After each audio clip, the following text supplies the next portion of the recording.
Okay, today we're going to finish with Siman Kofchav Sifir Aleph. Okay, we spoke about last time. I won't start like that. Okay, there are situations that people come across. They want to use a dish or a cup or something like that, which did not have tefillah. Okay, why would that happen? I'm going to break it into two cases just because it'll make a difference later on. One is a person, is it vacation time now? They're in a hotel, they're at a meeting, they're at a restaurant, something like that, where there are Keilim, the place is owned by a Jewish person, and they want to eat something cold. Okay, they're sitting, we talked about a long time ago about this story with a hashgacha that had I forgot it was 1,700 or 1,800 dishes that they were going to be using, and it turned out that the hotel was owned by a Jewish person. And all of a sudden, you're using things for cold, and it's not a Kashrus issue. There's no problem with using it. You're not worried about bleas coming from the tray of Keilim. The Ramah's going to say at the end of the simon that food doesn't become treif by being put on a kli that didn't have tevillah.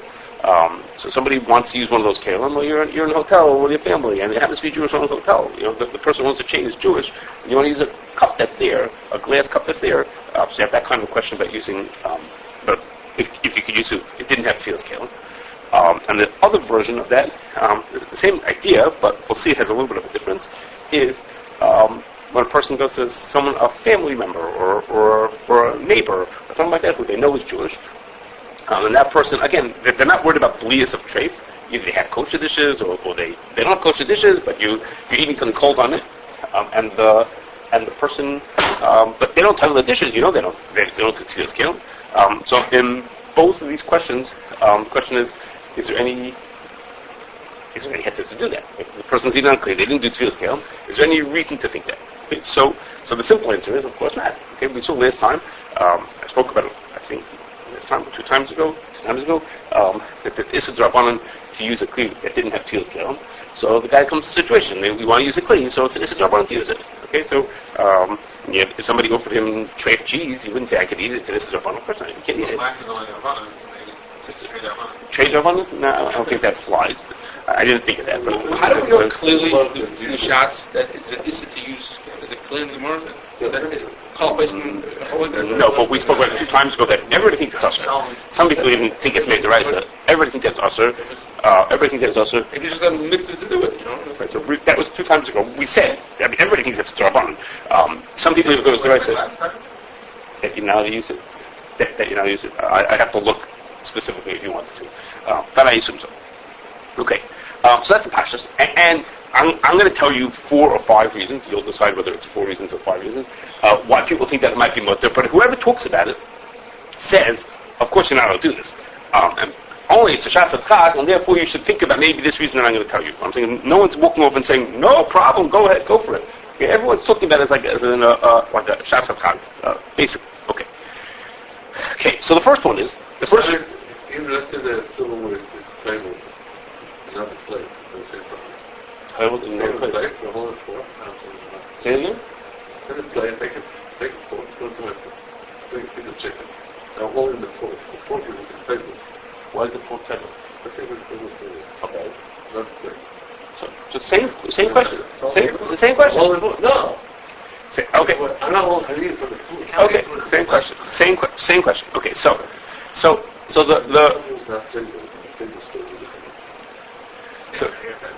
we're going to start it like this. Last time I told you, we talked about last time whether a person, if electrical devices have to be covered. Okay, and I mentioned to you that many people today we're going to blame it on Shulchan say no, because he's about to be quoted in a second. Say that you don't have to tackle that. And the reason is because the chiyuv tefillah is a deraisa. The issa to use something without tefillah is only a drabanan. This like sort of punishment, this fine that Chazal are giving you that say don't use it unless you toivel it, only applies when it's possible. If it's not going to be possible to do it, then you're not mechuyev. Then they don't give you this punishment and say don't use it until you do tefillah. What do you want from it? I can't do that. If it's not possible, then Chazal don't make that punishment. Some electrical devices. we talked about last time whether that applies to electrical appliances. That was last time's discussion. But that point, which is that Chazal only imposed that punishment when a person is able to do it. So some Zalman said like this. This is what he says. Okay, he says he's talking about a person who has a kli that wasn't Tevillah, and you're in a situation where the person wants to use it. He says yesh lahakal. Why? Because the issue to use it is on Rabbanan. That the Chacham said the Amon al tishtamish b'kli al takbir tchila. Right? That's how they what they meant to say when they said don't use it is we don't want you to use it. It is, and therefore in Cain, that's only talking about a person who could Tevillah. He said, but you're sitting in the hotel. He says, what, you think you could just run out of the hotel, pick up your plate, and go run to the mikvah? Of course you can't. You don't have any permission to do that. And therefore, the person who's sitting there, he's sitting there in the restaurant, and they bring him a cup of water in a glass. He says, shall I run out of the mikvah, run out of the store and go run and Tevillah? Of course he can't do that. So therefore, basically, I have no possibility of Tevilling this dish, and if I have no possibility of Tevilling the dish, so there's no reason to use it for that Tevilling. Okay. So we saw last time. It doesn't apply to parents, relatives, presumably. Why not? If I borrow this for a minute? Right. If I'm at my uncle's house, okay, I don't want to name of a relative. I'm at a relative's house. Okay, I'm my next door neighbor, and he says to me, "Here, sit down and have a cup of Pepsi with me." And I say, "Excuse me, I just kind of go outside with a cup." Do you mind if I borrow this for a couple of minutes? Right. So if most people would think of that as a reasonable choice. What if the guy who's about two, his parents went away, he went to the clinic and broke them and quick to pay. Okay, yeah, well, Okay, so last time we saw that not everybody thinks that what this idea is correct. Not everybody thinks in concept there's such a thing that if I can't do it, then I'm allowed to use it without being Tevillah. But aside from that, here this is a whole other step past that, which is to say, here the kli is perfectly suitable for Tevillah. You could do the mitzvah. It just happens to be that the guy who did it, he's ignorant or he doesn't care about the mitzvah, and he's not doing the mitzvah. So isn't that exactly who Chazal want to punish? They want to say, until you Tevillah, you can't use it. This guy, that guy can Tevillah. There's no reason why it can't be Tevillah. There's nothing stopping it. There's nothing in about that. It's just, the guy just didn't do it. Exactly. That's exactly who Chazal want to punish by saying, That's okay. Is that the owner or not me? So it's only for him. So for him, he's not allowed to use it. He's not allowed to use it, but I'm what? Say the owner versus the user. I'm saying, but no, it's not. He's saying it's owner versus user. I'm saying is that Chazal, what Shulchan said was we wouldn't impose a punishment. Chazal wouldn't impose a punishment on a person who can't get away from it. Can't solve the problem. But we can solve the problem over here. You can do exactly what you're supposed to. Go Tevillah, clear the clay. Okay, so he's saying that The owner could. I can't. right. So the owner could, but I can't. But is it fitting in this case to make the punishment? Okay, so obviously that's what he's saying that it's mutter. You could well see that somebody could agree in concept to the idea. Let's say by an electrical appliance, by something that can't be Tevillah physically, like by the case of shutfist, that's what we talked about last time. By shutfist of a goyim yid, it's not possible. So then Chazal didn't make the punishment. Okay, you could see why he would argue in this case. Okay, now I'm going to tell you something. Now the following is from Dying Rights. You tell me if you think he's saying the same thing or he's saying a different thing. Okay? He says like this. He's talking about the same kind of situation. He says, even though the din of the mitzvah of Tevillas Keilim is deraisa, okay, but the isser to use a kli without Tevillas Keilim was a drabanan. Okay, that we're expecting that. Okay, it's only isser drabanan to use a kli if you didn't Tevillah. Okay, he says, and therefore, since it has to be like klei migid, that you have to own it, you have to buy it. So the chiyuv, im ken hachiyuv tefillah nishar al harishon, the owner is the one who's really chayiv in Tevillas Keilim. But ha'soicher al hashar means that's the guy who's in the restaurant. Hadarak isser shimish mekorach masher is chayiv b'yad harishon. Okay, so I'm only chayiv. I'm not the owner. He is chayiv, and I'm secondarily chayiv. So what? And therefore, over here, where the person is a guest, they'll hamis areach. Okay, he just has a right to use it. He obviously can't run out of the house, even though Kiva thinks he could. He can't run out of the house and just... They can ask permission. Okay, just run out of the house and Tevillah. He says, so how? How can I be chayav to be Tevillah if it's not possible? I can't do that. And therefore, so it's just up to the Rabbanan to use it. He says, and therefore, that's what he had quoted before. Okay? So is he saying the same thing Shulchan saying? Sorry, I didn't see a head yet. Yeah, it started that before. He said and then he appears this, and it's also. He says, this is the Rabbanan. Yeah. What did you say? It's mutter. Sorry, I don't have all the words with you. Okay. So he says, therefore, that it's mutter. Therefore, he wants to say is that the person could use. Can't compare it. I don't see. Okay. So I'm sorry, you have to believe me on the end words here. No, I can't compare it. Say the same thing Shlomo Zalman, but I don't see. Well, in his Svaras here, he says, it's very similar, which is to say, it's only Issa Drabanan. I can't do it. I have no way to get to it. He's saying is like this. The real chiv is on the owner. I'm just related to that I'm trying to do it. You get a real chiv, but you can't do it. That's what I'm saying. It's nothing to do with the fact that you're a secondary chiv. Okay. So I don't remember if that's more involved than what he says. I don't remember. Okay. So at first I thought that it was like Rishon Zalman. Then I think maybe it's not exactly. Maybe it's a little bit of a different one, which is he says the words Ech Yochel of Chiv Litvo. He says maybe I don't have a mitzvah altogether. So not that when it's a Rabbanan that you can't do, Chazal didn't impose it on you. Maybe I don't have even a mitzvah either. It's like I'm an earnest on the mitzvah. If I'm an earnest on the mitzvah, then sort of like automatically the Rabbanan doesn't apply. Okay, I'm not sure if that's similar or how similar it is to Shlomo Zalman. Okay. I don't have enough. No. Okay. Now, there's two other reasons that we've talked about in the past that might be reasons why the person could use the kli when he's offered this food. That's here. Two different reasons. One is we talked about some time ago that if a person a person buys a pickle jar and so it's a glass jar. It belonged to a guy and now belongs to it. So the question was, are you chayv in Tevillas Keilim for that pickle jar? Okay, so different svaras were said why are or not chayv in Tevillas Keilim. But one of them yes, it's chayv in Tevillas Keilim because now the glass belongs to the yid. So in order to do Tevillas Keilim, you have to first get all the pickles out of the jar and then go bring it to mikveh. So you don't have no mitzvah to empty the pickle jar very quickly. You don't have to dump it all out and go run to mikveh. You can empty it slowly also. Take out one at a time, and then when the last one is out, now if you want to keep it, you can type it. Okay? There was such a svara, some Achronim said, that there's no chiv to run out and empty it out. You could just, when you get around to it, when it's empty, you could do that. So over here also, maybe it says like this. A person gave me a cup of Pepsi. And he said, here, would you like a drink? So I'm holding this cup, and the cup is chayv in Tevillas Keilim. Okay, so what do I have to do to Tevillas Keilim? I have to empty out the soda, run to the mikveh and dunk it in. Okay, so I'm emptying out the soda. I'm just emptying it into my mouth slowly. Okay, so is that Order it. Order the cup. I didn't say order it. No, this possibility is only when the person ordered the cup. My neighbor said, hi, would you like to sit down for a drink? Try some of my new... Or you able to stop him. Right. He hands you a drink and he says, would you like a drink? What? The chiyuv call right then, when you buy people are supposed to hear the chiyuv was already before it was being served to you.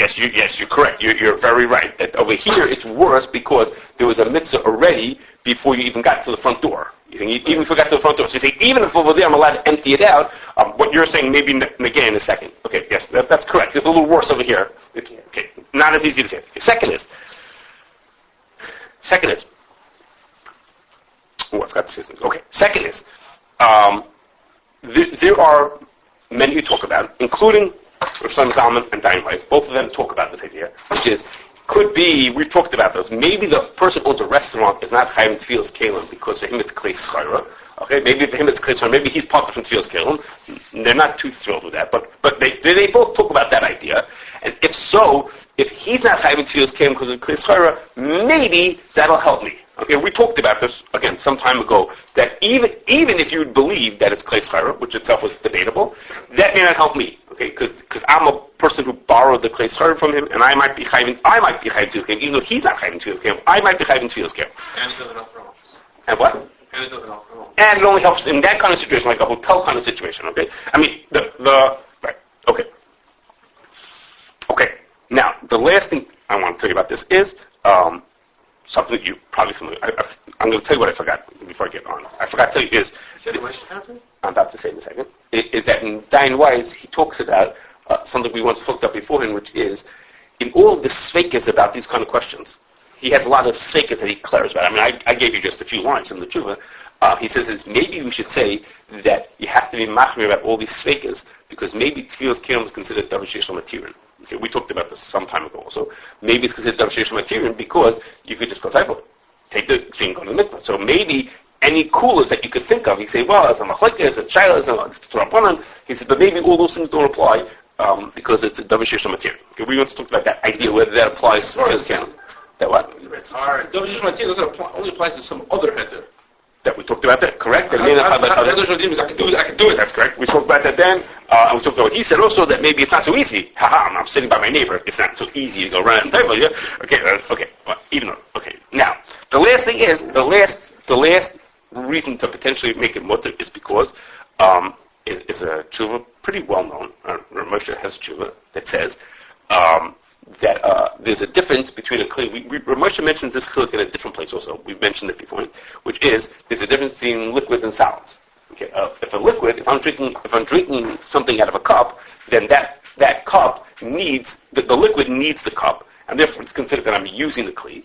As opposed to if it's a solid, this is along the lines of what David was hinting at before. If it's a solid, I'm eating a piece of meat. I'm eating an apple, cut up apple. Then that salad doesn't need the kli, and in a certain sense, I'm not using the kli. So he says it's not the truth. Which is really this kind of Tevillas Keilim. He says maybe in a person such a shas of chag, he could be saying that it's not such a clay suda because it's not really functioning such as a clay suda sort of kind of a way. Now that he wants to say again, I'll repeat it again. He says because of shas of chag, maybe he could be mekel, and I want to stick in that about what David said before him, just David, which is that the tshuva of Moshe is not so long, okay? But in the journal called L'Torah Reb Bluth has in the section there of Mipiyah Shmuel, and one of his things that he brings in Mipiyah Shmuel from Moshe is this thing, okay? And the second paragraph that he speaks about, the Mipiyah Shmuel part, that the second part is almost word for word out of the tshuva. Okay, it's very similar to what it says in the tshuva, but there's a paragraph that's before that, okay, which is not in the printed tshuva. Okay, and that paragraph, he talks about that over here it's worse, along the lines of what David said before, which is here it's worse because there was a chiv tevillah before I got to the kli. Okay, here when I show up to use this kli, it's harder to say that what I said before here, which is, why don't you just empty it out? You're allowed to empty things out slowly, so that's all I'm doing. Just emptying it out. I'm taking all the meat off all the cut up apple off the plate, and then I have to do the tevillah. He says over here it's worse because it was owned by an hour ago also. It was chayim Tevillas Keilim, as opposed to, he doesn't say this, but as opposed to the pickle jar, where it only became chayim Tevillas Keilim when I bought it. When I bought it, it already needed to be empty before tevillah. In this case, it needed to be tevillah before it was filled. So you're a little worse off. Okay, but even so, Rav Moshe says that no, the person, if the shas chag, then the person could do it. Now, Rav Moshe's heter, he says, is talking about that the person already put the food onto the plate. Okay, he doesn't say if that's significant, but he describes the situation as the person put food onto the plate, and now you want to know if you can eat it. Okay, it doesn't say that it's mutter no matter what. Am I allowed to put food onto that plate? He didn't say you're allowed to put food onto the plate. If the food is already on the plate, then the person could eat it without taking it off. He doesn't say if you'd be making on the other case. Which, if it's true that it's only in cases where the food's already on the plate, then it's very limited. Okay, it's a very specific case. It's only what they put onto your plate. You know, you have to think, lifting the or something. You say, "Can I have some more apple?" As soon as you say that, you're putting food onto your plate. That's not clear to me. If you only think of that. It's not for drinks, and you can't use spoons and forks, right? You can't use silverware, right? You can't use silverware. Very limited to. Very. It's not a plate. In other words, the guy he cuts up an apple and says, "Hey, would you like a piece of apple?" Then you can take that. But as soon as he goes to but for certain things you can use your hands. Where appropriate,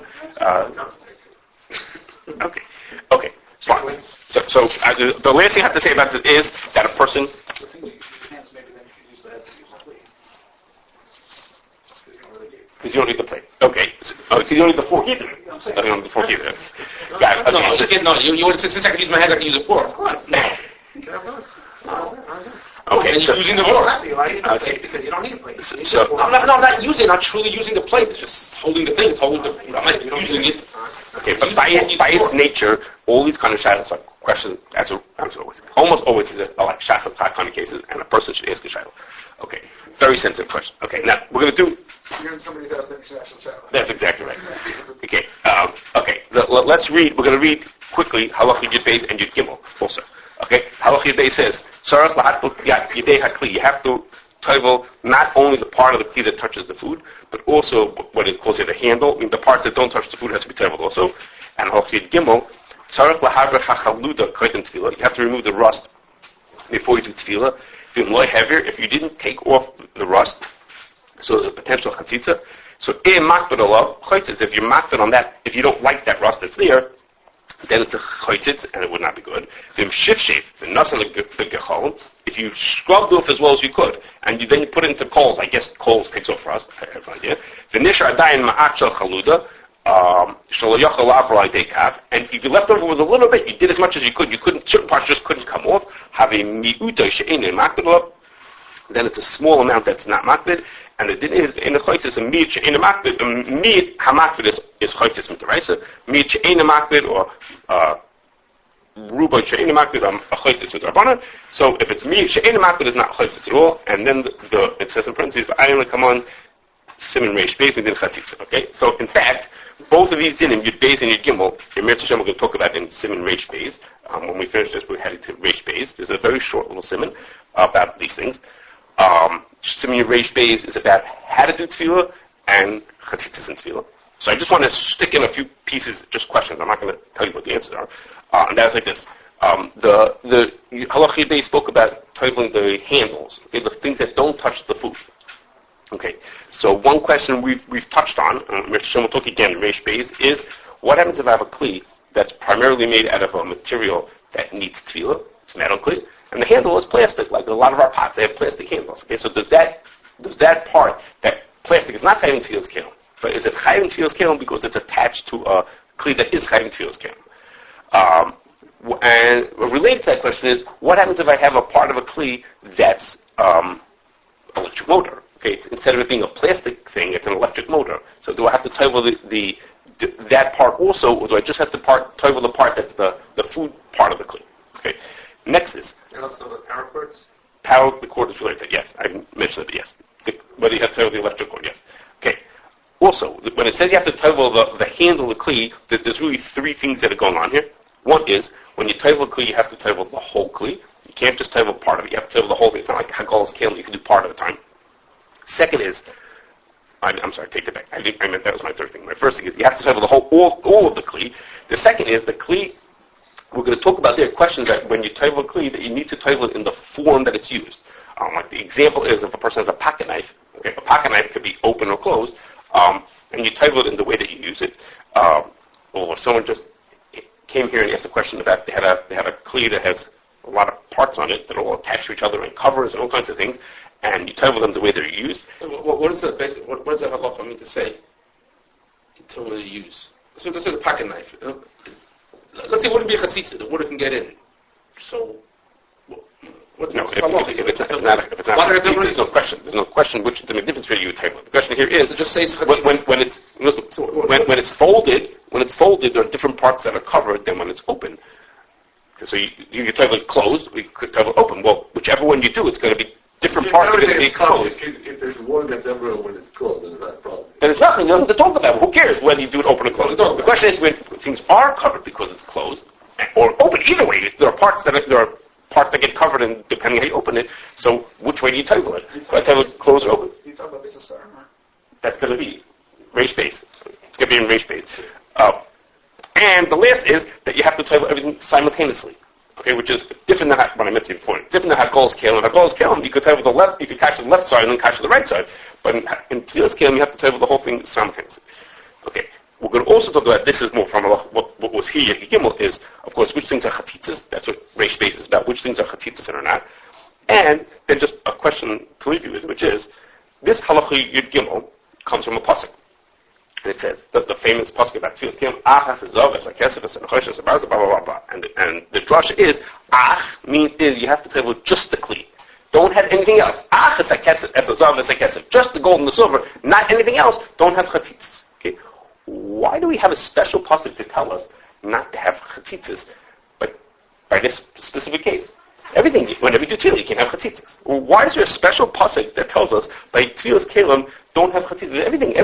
Every tefillah has been without a chatzitza. What's special that we have a pasuk that says, when you do Tefillas Keilim, don't have chatzitzas? Okay, what's going on? Well, why isn't that just part of the regular thing?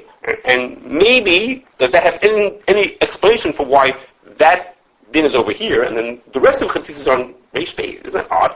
But there's one din here about take off chatzitzas, and actually in parentheses, I don't know if it's Ramah or somebody else says, go look on Reish Beis, because that's what din chatzitzas are. So isn't it odd that there's one little halach here that says, take off the rust, achas is off, which takes off the rust, and then go to Reish Beis to find out all the rest of the details. So why is it here? So you can think about it. When we get to Reish Beis, there's a simple answer and a more complicated answer to that question. We've talked about other parts of how to do Tevillah way at the beginning, and we have another one coming next. But for now, most of the stuff is going to wait for Reish Beis.